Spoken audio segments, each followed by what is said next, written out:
And is there anybody originally from California here? Okay, so I just want to let you know, all means 100%.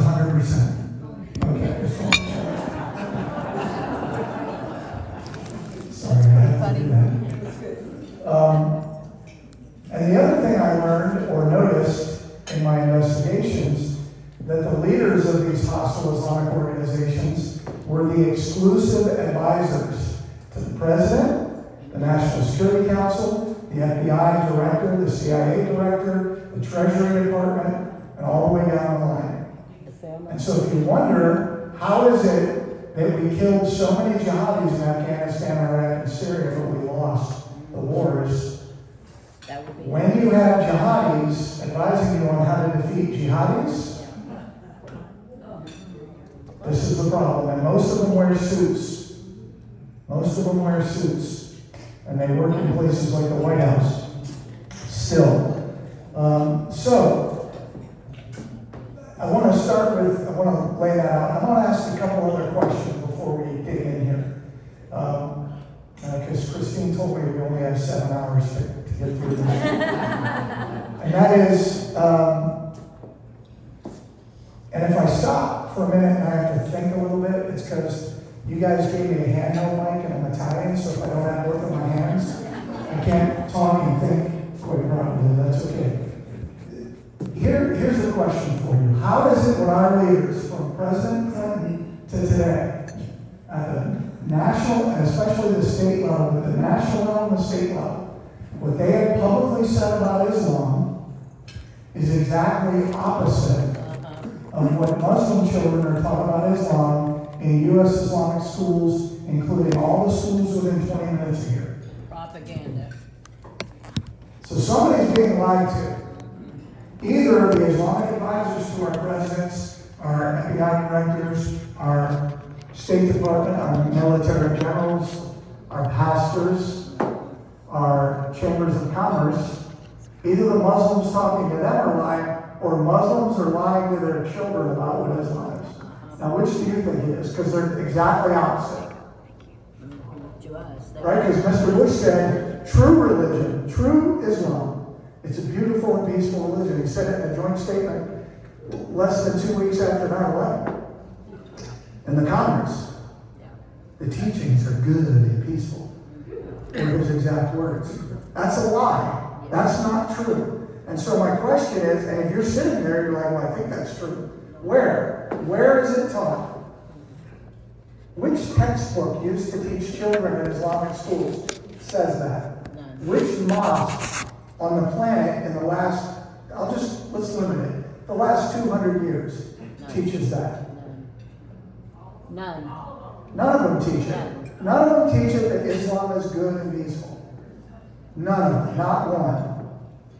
Because it's not. What do they teach? Like when you see children in a video that we're shocked for 10 seconds and it becomes a news story for 10 seconds and then we move past it at a mosque in Philadelphia singing about chopping the heads off infidels and leading the armies of Muhammad to victory over the non-Muslims. And we are the non-Muslims. And then I get calls like, will you do a TV interview with this? Will you talk to this guy? And I'm like, sure. And they're like, isn't this shocking? No. Like, what part of that is shocking? See, because I'm silly, I think that in Islamic schools and mosques, they teach Islam. Yep. And that's Islam. Yep. Normative, mainstream, universally taught Islam. And the question is, if you don't know that, how is that possible you don't know that? I'm going to go back to a couple things. Christine said just a minute ago, or actually it wasn't Christine who said it. Karen. Yeah, Karen did. Citizens must be educated. And then Christine kind of followed it up with, I think it was Christine said, we get overloaded with 150,000 emails and all that. This is intentional. Yeah. Information overload, so you're not paying attention to the actual things that we need to pay attention to. Madison, great job, congratulations. I would take that speech and put it out and make every elected official read that. Let me hit a couple of highlights. Hopefully you don't mind. But if you do, I don't care, I'm gonna do it anyway. Because I'm a Marine and that's just kind of how we roll. America, she said, has allowed me to gain, to grow into myself. See, America doesn't promise you we're going to feed you, clothe you, house you. Thank you. You have the freedom to be whatever God created you to be. So long as your freedom does not infringe on someone else's. You get to choose your fate. And when we do this, we can coexist with all kinds of people so long as those liberties are respected by those other people. But Islam does not respect liberty. Islam respects power and domination, because that's the point of Islam. So let me ask this simple question, because it's a question I haven't heard one elected official ask or answer in 25 years. What is the stated purpose of Islam? Somebody. Somebody. To kill us? To what? Submit. To get us to submit? Dominate. Okay. So it's not to kill us all, it's not to convert us all, but it is to get us to submit. It is to dominate.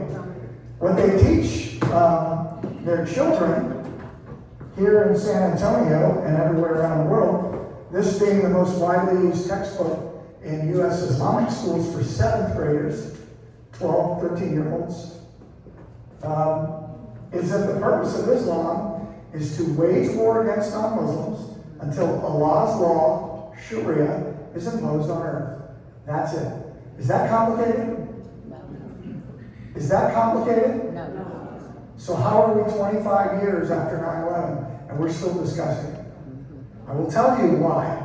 Or answer the question, how did we get here? We got here because we've allowed, we, people in this room, us, and I'll include myself, we have allowed local, state, federal people to be in positions of authority who have no business being in position of authority.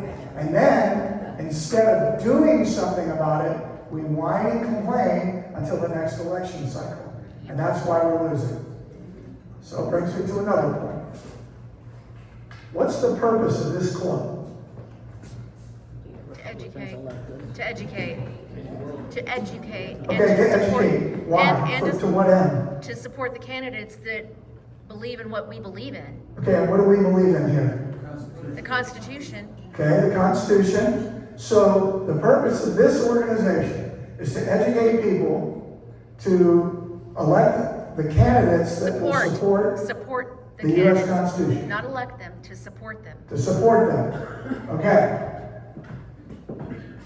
Okay, so what if all of the candidates we want, that we support, get in power, and we still lose the war? Then they're not doing enough. Then we're not doing enough. Hold them accountable. Yeah, we are not holding our leaders accountable at all. I mean, the level of treason and treachery that's gone on in the last 15 years It's disgusting. it's mind-boggling. Yes.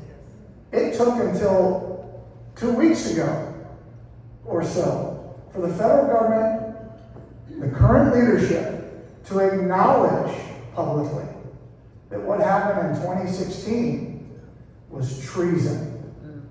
And it was. And if you don't know the details, then shame on you. Shame on you. Senior government officials, including the President of the United States, Mr. Obama, Mrs. Clinton, Victoria Nuland, so Assistant Secretary of State and the Ambassador for the United States to the Ukraine, along with John Brennan and John Vanessa and all these other people in the FBI, senior leadership, State Department, conspired with the intelligence service, political leaders, and the security services of the Ukraine to help Mrs. Clinton get elected and make sure Mr. Trump didn't get elected. That is a list of felonies, including treason, that is long. Yes. Nobody 10 years later is in jail or executed for treason. Why? Because we're all like, we're focused on the wrong thing. Yep.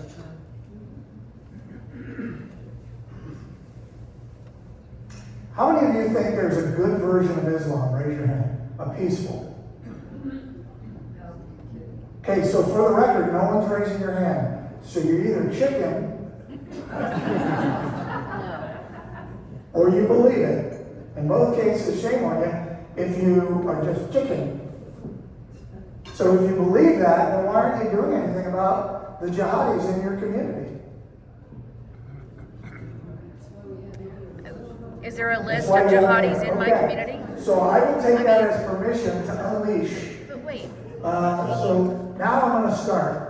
So here's just a little screenshot that I took this morning, just driving around getting a cup of coffee, because my daughter wouldn't let me sleep last night. So I'm filling up the coffee. I'll be shaking in about another 15 minutes. Just a few of the places around here. I just want to go down one rabbit hole for a minute or two, and then come back.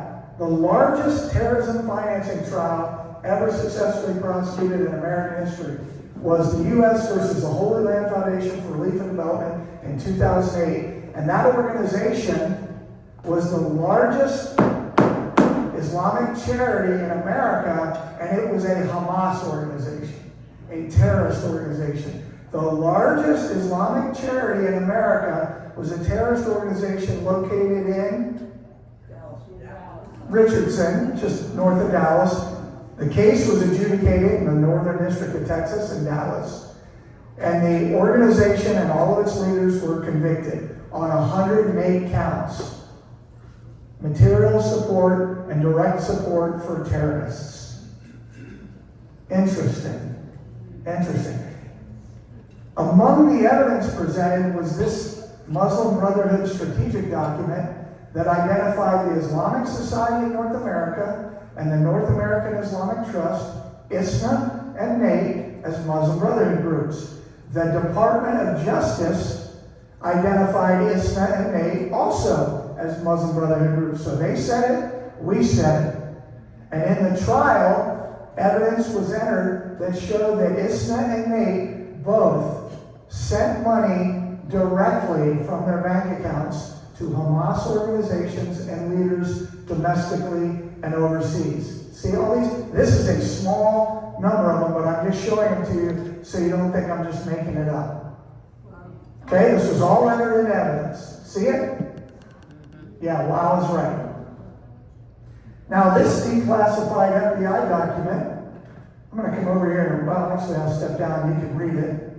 And it says this: NATE was organized by the leaders of the Muslim Students Association, which was the first national Islamic organization created in America, and it was created by the Muslim Brotherhood, whose stated objective is to wage war against non-Muslims to establish Sharia on earth. It says it in their bylaws, in case you think this is some secret information. NATE's support of jihad in the U.S. has been evidenced by the financial and organizational support provided through NATE. So the jihadi movement uses NATE to financially support their jihad. And in the case, ISNA, NATE, and an organization that is a Hamas organization called CARE, the Council on American Islamic Relations, they said, we want our names removed from the unindicted co-conspirator list. And the prosecutors said ISNA and NATE, in fact, shared more than with the Holy Land Foundation than just a parent organization, the Muslim Brotherhood. They were intimately connected with the Holy Land and its assigned task of providing financial support to Hamas, a designated terrorist organization. And then it explains that the U.S. Muslim Brotherhood created 4 organizations that were Hamas organizations, the last of which was CARE. And their purpose is to support Hamas. Hamas is an inherent part of the Muslim Brotherhood.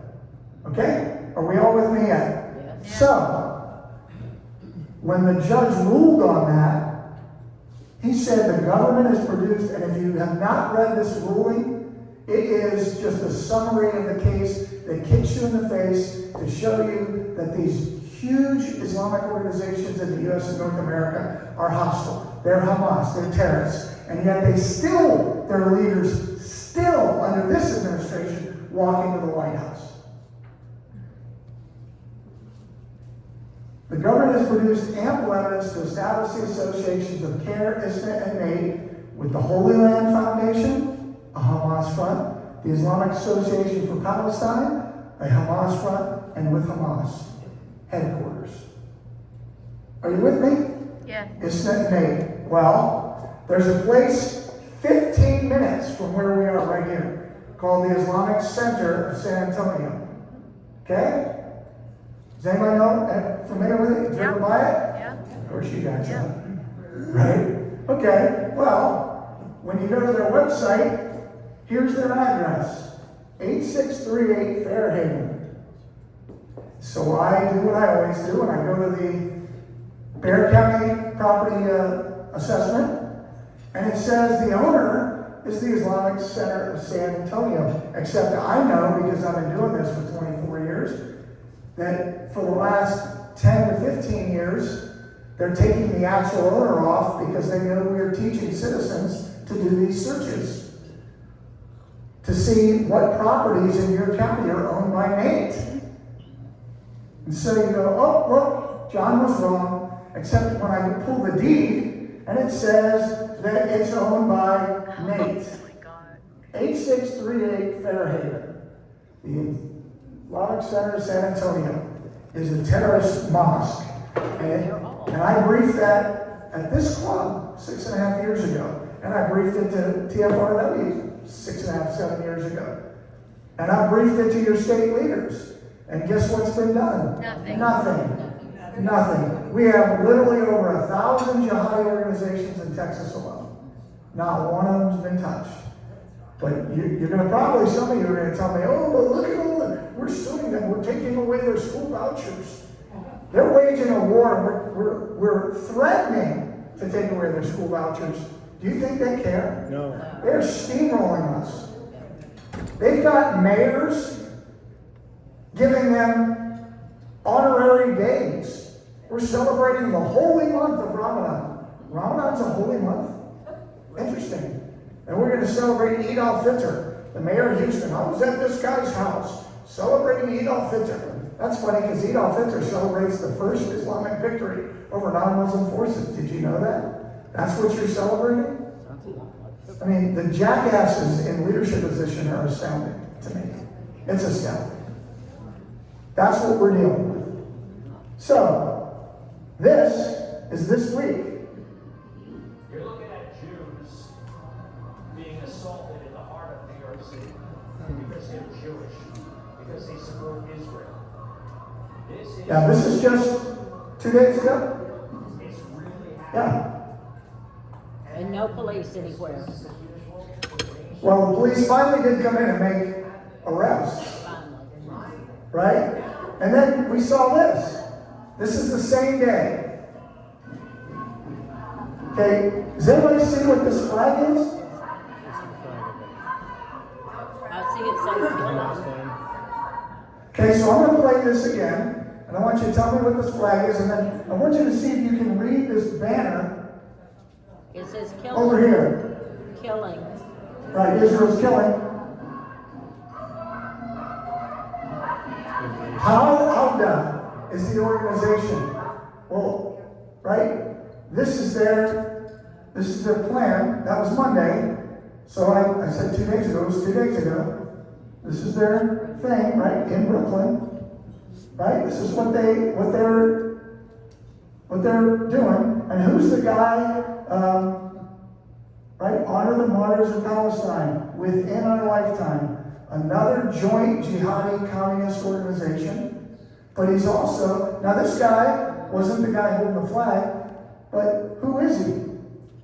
Well, he's one of the leaders of the Muslim American Society in New York, which is a Muslim Brotherhood organization. Well, I mean, the mayor of New York. And works directly with this group, Palo Alto, that was part of that thing. So I'll go back. Here's a guy walking down the street with a Hezbollah flag calling for jihad against Jews. Well, that actually, because I get this question a lot, John, you know, from leaders in Texas. There's nothing we can do. You should be fired or in jail, at least. There's nothing you can do, then your oath of office means nothing. Because your oath says you're going to do whatever it takes to make sure this never happens. And yet, so you all understand, so I give you a very clear picture, from the enemy's perspective, the war is almost over. Because when they look at Texas surrendering at all levels, local level, state level, and at the federal level, when they see Mr. Trump walk an Al-Qaeda guy who tortured and killed our people, and call him a good guy and say we're glad he's on our team, it doesn't matter if he thinks he's working some strategy. And you think, well, you should read The Art of the Deal. I've read it. The guy thinks in ways that are tremendous. But when you decide, I don't need to know the enemy to win, you lose. That's how this works. Because the entire Muslim world sees the United States completely surrendering. And if you know Sharia, Sharia requires you to fight harder and more brutally against the non-Muslims when they submit. You eradicate them because they're surrendering like this. So we are inviting violence right here in our community. In Dallas, in San Antonio, in Houston, in Austin, El Paso, San Angelo, name it. We're inviting it. We're going to get what we're asking for. And they're coming. Since September, the jihadis and the communists have been having meetings. We got the meeting schedules, because this is what I do for a living. And what was their topic, primary topic of discussion? September, October, November? When do we go violent at a national scale? And how to best do it? All of that stands in the shadow of, we know there are over 2,000, officially, Al-Qaeda says they have 1,000. Our intel says it looks like it's over 2,000 Al-Qaeda fighters that were trained and brought into the U.S. specifically for an operation that was green-lighted at least 2 months ago. So what can we do So, about it? hold it. So, how many of you think this is an exaggeration? Be honest, raise your hand. It's not that bad. Okay, so I have to ask a question. Because no one raised their hand, so you actually think it's this bad, then why are we doing anything else except defeating this? Because we're not in. Did anybody hear what Madison said? Right? About liberty? About what America offers? It's gonna be gone. If we continue on this track, it will be gone. How many of you believe we're actually in a war? Raise your hand. Okay, for the record, that was a strong majority of the room. Okay, so let me ask the question this way.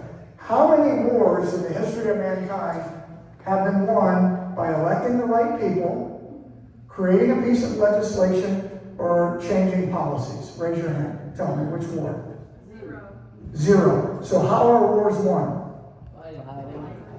Yeah, vanquishing the enemy. Identifying and vanquishing the enemy. There is a psychosis in America that I've witnessed over my time doing this job.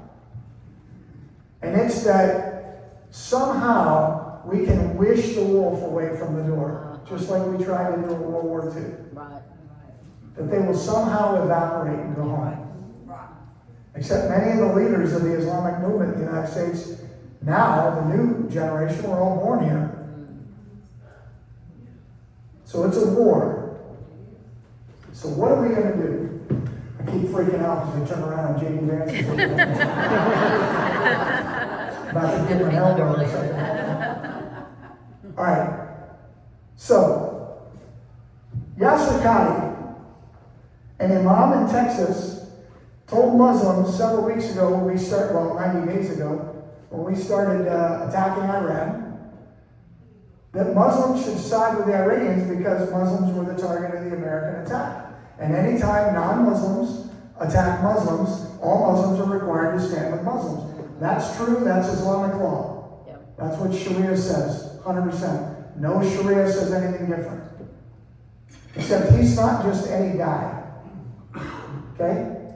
For those of you not aware, when Tennessee was the #1 target of the Islamic movement, the Muslim Brotherhood, and they took Tennessee under a Republican governor, of course, with the help of a Republican governor who thought he was being appeasing and accommodating, and we gave Tennessee away.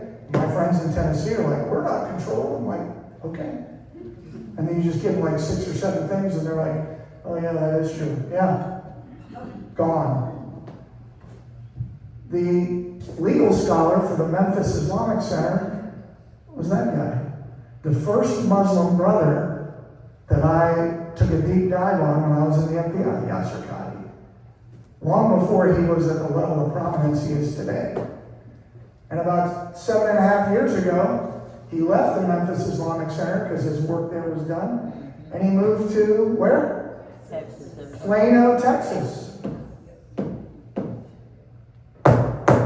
When you do the work I do, when a guy like that, and I'm going to explain to you why you should know who he is, he's not some random guy. Not some random guy. Moves to Plano, Texas, you got to wonder why. But all I knew was he did, which is a red flag, big red star clusters where you say the Marine Corps. There is an emergency. Texas is now the target. And what have they been doing for the last 7 years? Tightening up what they're doing. Is anybody not seeing what's happening? If you're not paying attention in Texas, literally in city, in Austin, in Houston, Muslims are going to store owners and telling them, you cannot sell alcohol, you cannot sell pork, you cannot do this, you can't do this, I'll be back in 30 days to check up on you. Well, if you know how Sharia works, that's a threat.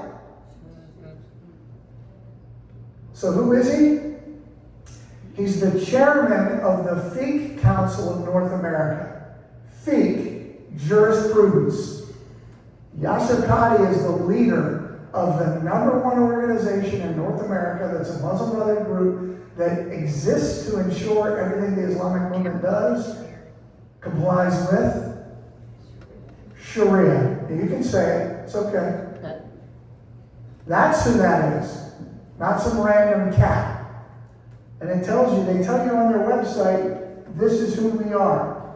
That's our mission. Oh, by the way, it also says in their history that they're Muslim Brotherhood. They came out of the Muslim Student Association. They came out of the ISNA Fiqh Committee to become the Fiqh Council of North America. Okay, so back to Holy Land. Well, hold on, buckle up. We know all these organizations, but the ones in red are still prominently operating across the United States are Muslim Brotherhood groups. He's now the legal scholar at the East Plano Islamic Center and the face of Epic City, the 403 acre all Muslim community, except you've got him here. Let me give you a little clue, okay? Everywhere there's a Muslim community, Sharia is being adjudicated. I love it when police tell me, well, actually, in the Muslim community, we don't get many service calls. Why? If you extrapolate that to mean there's not a lot of crime, you've missed the point. The crime is being dealt with under Sharia. They're not calling you because showing the way to policemen in Sharia is against the law in Sharia. But you gotta actually know Sharia to know this. Now, we will defend the land of Allah with our bodies, and we will sacrifice our souls without hesitation. We will chop off their heads, and we will lead the army of Allah, fulfilling His promise, and we will subject them to eternal torture. What do you want to do when you grow up? Jihad. Against whom? The infidels. Should non-Muslims who don't believe in the Quran be killed? Yes. Yes. Don't you have any other ambitions in your life? No, because if I become a martyr, I got that. I'll be immortal.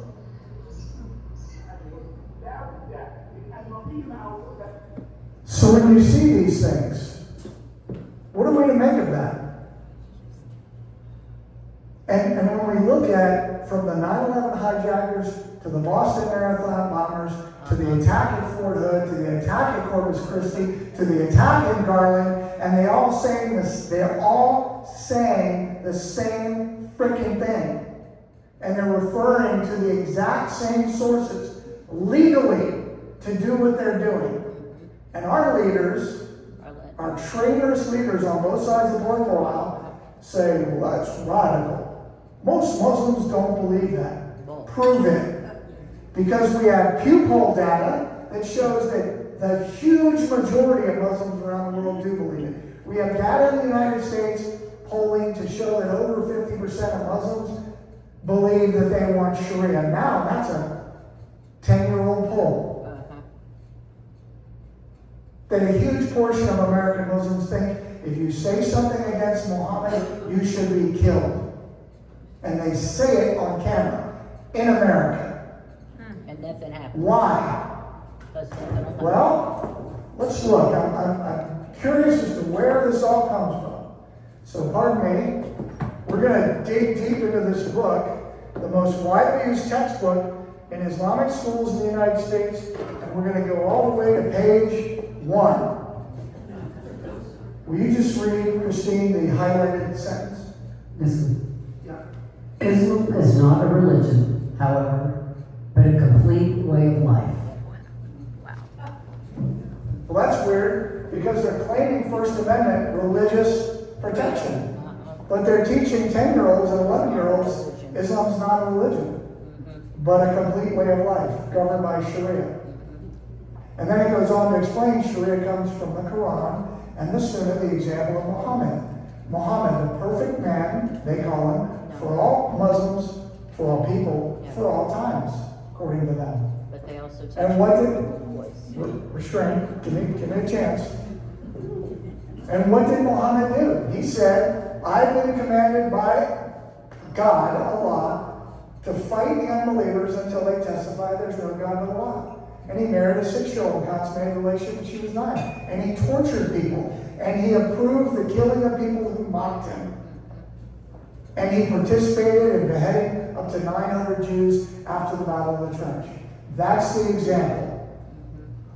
So tell me in any way how that is compatible with the founding principles, the law of nature's God, and U.S. federal code and the Constitution. Someone raise your hand and tell me.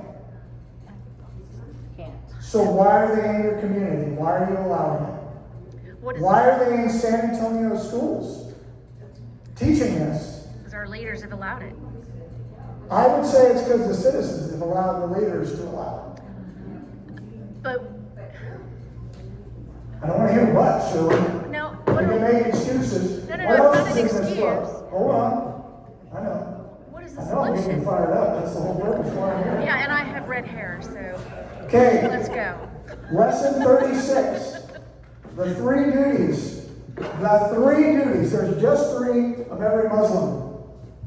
What's that word right there? One on Muslim. Jihad. So they're teaching the 11-year-olds or 10-year-olds or 12-year-olds, depending on what kind of school you're in, that jihad is one of the 3 duties, but of course, they mean like spiritual yoga, right? No. Yeah, they do. Come on. What's that a picture of right there? A tank. A tank. Just in case the little children are confused. And it says, if anyone dies in jihad, they automatically will go to paradise. A shaheed or martyr is described this way by Allah. Don't think those who were killed in Allah's cause, jihad, are dead. No, they are alive, finding their bounty in the presence of the Lord. And then back here, when it talks about the Islamic State, there we go. The basis of the legal and political system is the Sharia law. The duty of Muslim citizens is to be loyal to the Islamic State. Okay, whoever's phone is going off, you owe me a 6-pack of beer. I'll collect it after I'm done here. So, let's talk about Texas a little more. More jihadi attacks in Texas than any other state in America. Raise your hand if you knew that. Nobody. 1. We not care about that? The headquarters for Hamas in the United States is Chicago. Number 2 hub, Dallas, Texas. Which might explain why the Holy Land Foundation was in the DFW area. Just an investigative clue for you. Right? I rank Houston as the #1 worst city in America for the combined communist and jihadi threat. They're just not fully overt like Dearborn, Hamtramck, Minneapolis. Worse, though. And much better organized, actually. Just FYI. Texas, weird, right? Okay, those are the attacks. But you can look them up. Now, the Islamic Community Center of Phoenix is a Muslim Brotherhood mosque. Properties owned by Nate. The Muslim Brotherhood claims them, their deed, it's all in there. But anyway, 2 guys from there came to Garland, Texas to kill people for a free speech event. Free speech. Did everyone forget that? Okay, I'm going to skip this because I want to get to 2 more points. I want to do one more example so you understand that this stuff is deep here in Texas. So technically, this point has 2 points and then the solution to your question. Because I know you're sitting there like, what do we do? I've made my life training people on what to do. That's just trying to get people to win the war so I can go back to doing what I want to do. Governor Abbott designates Muslim Brotherhood CARE as a foreign terrorist organization. Well, CARE is a Muslim Brotherhood organization because Hamas is an inherent part of the Muslim Brotherhood. But the governor designated both. Fine. So here's part 1 of my question, or my point.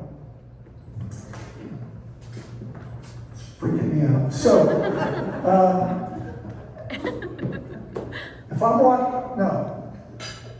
if you're walking down the street, Azar Aziz, one of the senior Muslim Brotherhood leaders in America, lives in Plano, Texas. Yasser Qadi is in Plano, Texas. The senior Islamic scholar for the Muslim Brotherhood in North America. You see them walking down the street. The governor has designated them terrorists. You fear for your life and you shoot them both in the face. What will happen? The next All one right, steps in. before I go, I'm not being provocative. I'm asking a question that I think the fact that we're not answering at the state level is a problem. Because you're telling the citizens of Texas, it's almost like you're asking them, go out and do the work I don't want to do as the governor. By the way, if you're not aware, we're going to get to it. The governor has constitutional authority to do that. FYI, in case you're not aware, but we'll get to that. What's the answer to that? And I know I'm in a room full of women, and I come from a combat background, and it should be disturbing to you that we're having to have this conversation. But when 6 successive administrations allow the Islamic movement to grow, and not one governor in 25 years does anything to actually affect the enemy, this is where we are. So the question is, second part of this, is this was November, right? Did everyone know this happened? If Yes. you didn't, you now Yes. know. So how many of the roughly 1,000 we have as of last Friday, we have 317 mosques in Texas. Just mosques. So that doesn't count the Muslim student associations, the Muslim American Society chapters, the CARE chapters, Engage, the Muslim Community Associations, the Islamic Associations, Islamic Society in North America and their chapters in Texas. How many of them have been shut down and their leaders captured or killed? None. And their bank accounts seized? None. 0. So that tells me this is smoke. Yeah. There's no seriousness. How many DPS officers or leadership have been trained since November on how to identify the Muslim Brotherhood? None. None. How many Texas Rangers? None. None. How many State Guard? None. How many police departments? None. So 4 months ago, For the first time ever, we did our 3-day training for about 70 law enforcement officers, just about an hour north of Dallas. Hosted by a sheriff, very well received. And I will tell you, there's always, because cops are very skeptical. And by day 3, there are still a few of them like, yeah, we believe that all this is true, but it's not happening here. And then when I taught them how to research their counties, within 30 minutes, every jurisdiction in the room realized they had a big problem. And they're like, we're in the middle of nowhere. I'm like, they love middle of nowhere. Buying up property, setting up all kinds of stuff. How are they buying the property? What's that? How are they buying the property? So they've established, in the case of the DFW area, several large, meaning hundreds of real estate agents, several large, mostly all Muslim real estate offices, and they go out and do it on behalf of others. Yeah, I mean, they're just crushing us. And they're pretty good. They're normally pretty good about following the law, but occasionally they don't. That's why I said, if you're going to try and prosecute this, that's not how wars are won. We're going to lose. So if that's true, if CARE is a terrorist organization, how come every year for the last, how many years? 20. 20 years, they've been hosting Muslim Day at the state capitol. And like 2 people that I've seen videos of have actually gone up, citizens, not because the DPS actually guards the event so the Hamas people can do their business. This is disgusting. Yep.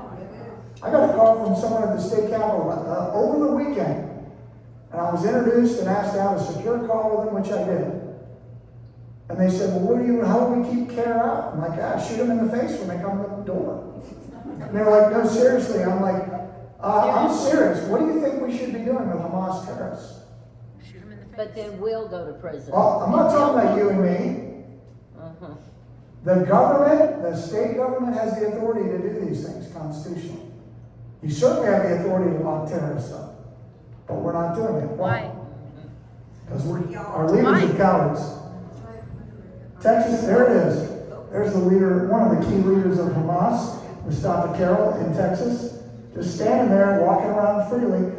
After, in case you don't know, January comes after November, right? So the governor declares CARE a terrorist organization. 2 months later, the city of Austin declares CARE Austin Day. They just flip the bird to the governor with members of Hamas right there in the city council room. And how many city council members were arrested? None. None. So long as that's allowed to happen, it's just going to get worse. And let me tell you, they are on the brink of going violent because they see no resistance. They think all this, I mean, we're like cheering victories. Epic is shut down. No, it's not. You don't think they already have a massive Muslim community there. They're already preparing for war. And I could sit up here and give you stats all day. If you take the top 15 cities in the nation and just look at the top 5 hotels in those cities, 100% of them, there's a manager or assistant manager that's a Muslim. Statistically, the probability of that is 0. So it's intentional and you have to ask why. Everything they're doing right now is all about gathering intelligence and preparing for combat and giving out disinformation about Islam. That they're really peaceful loving. Although, if you're wondering why are they being so open, because they can be open like this according to Sharia when they believe it's game time. Because before, the state that they were in was you will know everything about Sharia when you're under it. And of course, remember after 9/11, they told us Sharia it's internal yoga and it's the rocks and the trees. Literally, I watched an imam say that at a State Department presentation. Sharia is like the rocks and the trees, and it makes us feel whole again. Or Kanta Ahmed, another turd posing as a moderate Muslim on Fox News, saying, well, there's Sharia and Sharia law. Sharia is my personal, Islamic beliefs of peace and love. Sharia is this barbaric, archaic law that nobody really follows. And so long as we believe that there are these different versions of Islam, and they keep us focused on the fluffy pink unicorn version that doesn't exist, we lose. I'm not gonna ask this question out loud or ask you to raise your hand because I'm in Texas, but I'm guessing some of you in this room have shot a weapon before. So if you can imagine, we go to the range and I say, I'll give you $50 if you hit a bullseye. We're just 10 yards away and I'm giving you a rifle. And you're like, awesome, $50. Where's the target? Exactly. So long as Islam is not the problem. I just got a call last night on the drive down here from somebody who's well known, very active in this counter Sharia movement. And they were talking about people that are being removed from conservative think tanks that get it and being replaced by people who are saying things like the vast majority of Muslims don't believe this. And the Muslim Brotherhood's no longer the problem. They were back then, but they're not here. And the person is like, will you talk to the guys who run these organizations? I'm like, if you want me to. But will they listen? Sure, it sounds like they're already over the edge, but sure. So long as you're talking about a version of Islam that does not include fighting non-Muslims to establish Sharia in the land, you're either lying or you're just dumb. Deceived.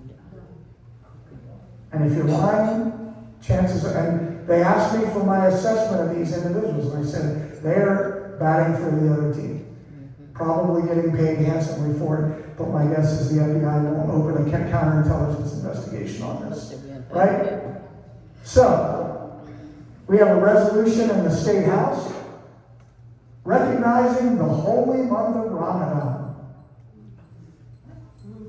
We have two jihadi Oh my God. state legislators from Pakistan, right? Rojani and Lalani.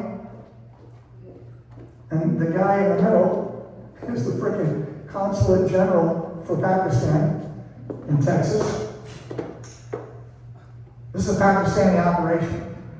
And there's the other one, swearing the oath on the Quran, because why wouldn't you? But here's McKinney, proclamation of McKinney, but this is true in Plano, proclaiming, Ramadan, DeSoto, I mean, it's all over. A jihadi just won the District 6 in Irving, Texas.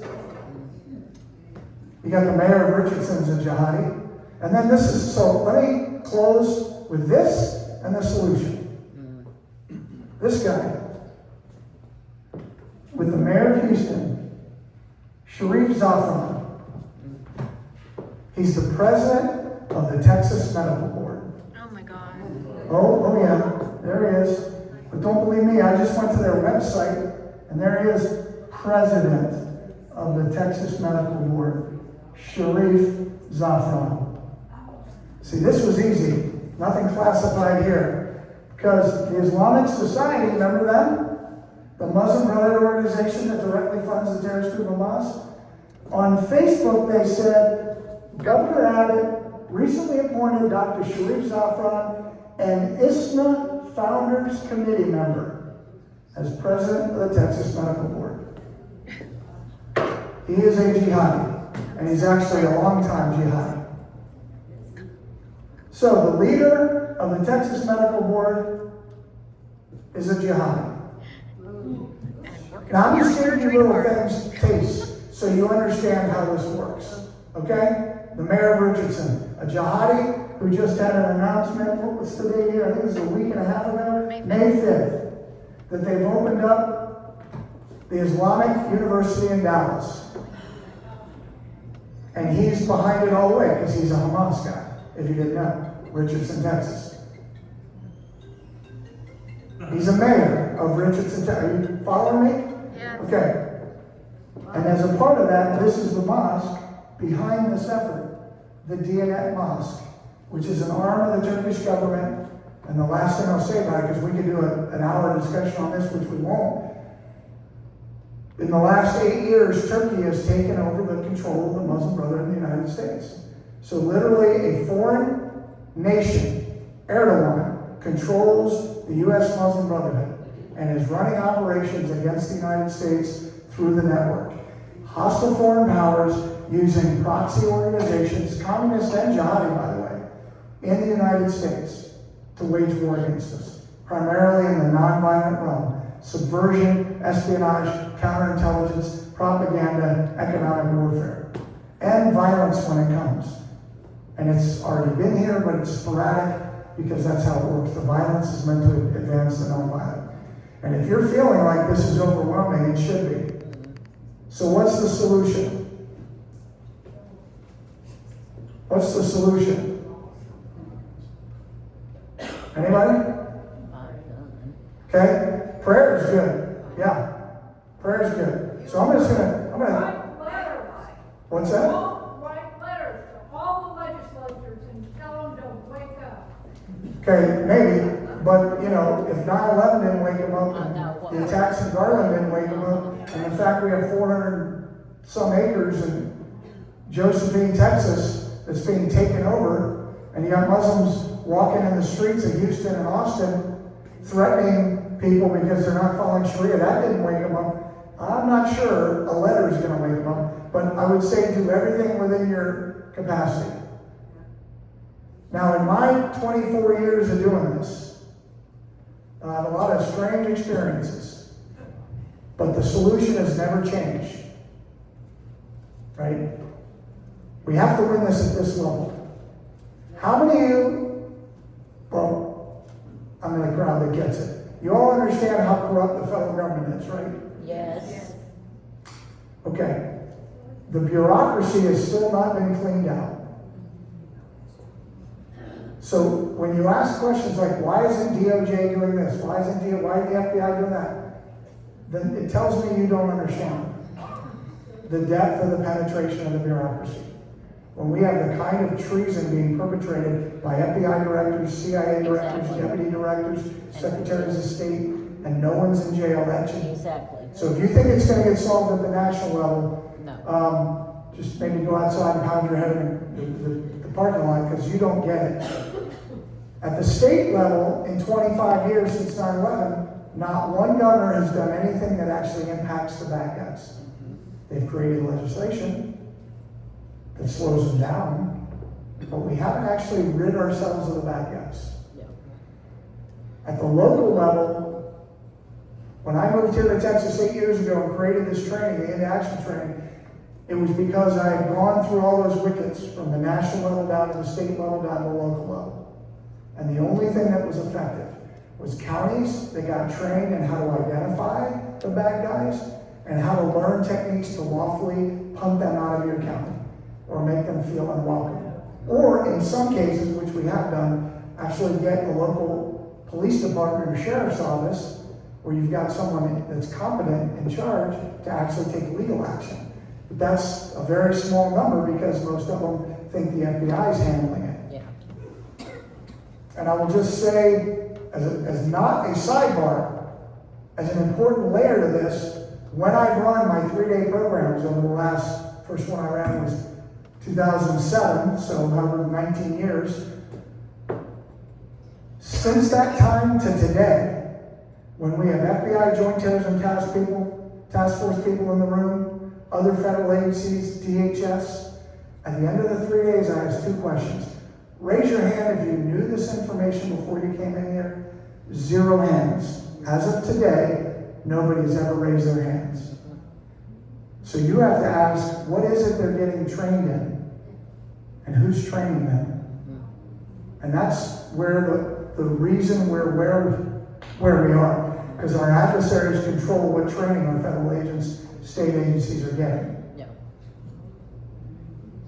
And if you don't believe me, the sheriffs that have brought me into training, long before they ever schedule it, they are ready to deal with the backlash. But most sheriffs and police chiefs are not. No, not exactly. So the solution's at the local level. So there are multiple layers here. You can't have a state strategy.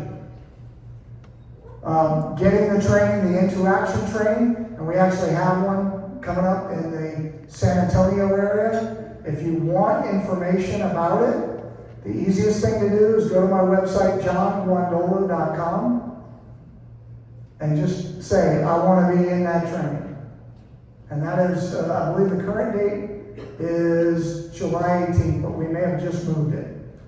But I think it's July 18th. And it's a 1-day training, all day. But that we teach you about these things at a much deeper level and how to deal with them. So that's the the first part. The 3-day law enforcement training for your sheriff. I have no idea who your current sheriff is, but we do have people. Is he good? Okay, well, there you go. Okay, so back that idea.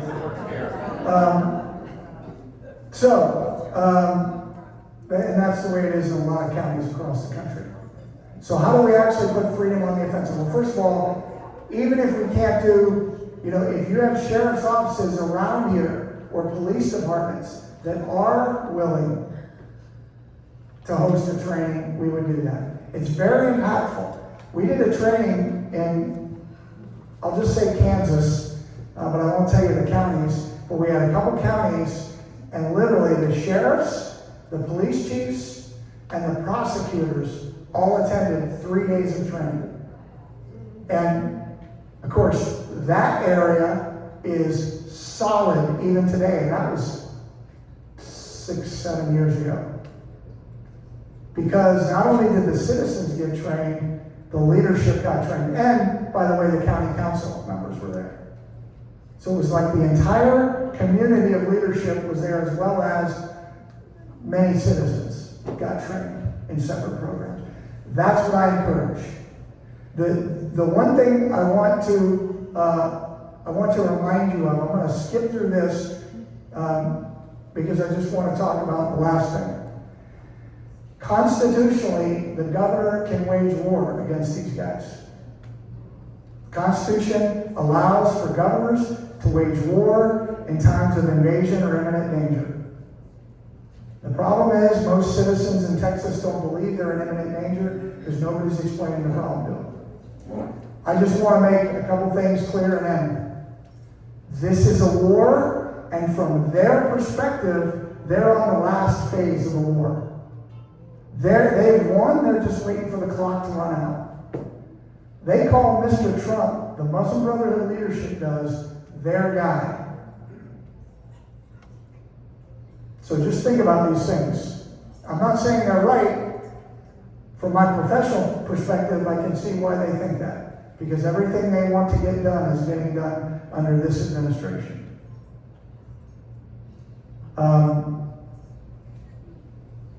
And in wars, you don't win by talking to people, by changing legislation, by fixing policies. Texas needs to be on a war footing. There's a movie coming out July 4th called Remember the Alamo. Don't Sharia my Texas. And you can look it up. It's now out, meaning the trailer is out. And I participated in that film. I actually, as a sidebar, wrote a song that's actually in the movie. But it's all about waking Texans up to the threat that's right here. And because at the local level, in places like Paris and Toronto and Houston and Dallas and San Antonio, the communists and jihadis are operating seamlessly at the ground level. If we have no strategy to defeat that, there's no other outcome than we lose. This isn't going to magically fix itself. So I encourage you to be a part of the team. We're the only ones in the country doing this training. We're the only ones in the country with a strategy that we are implementing where communities will have it. So I strongly encourage you to do it. There will come a time in the near future where you will see this very visibly.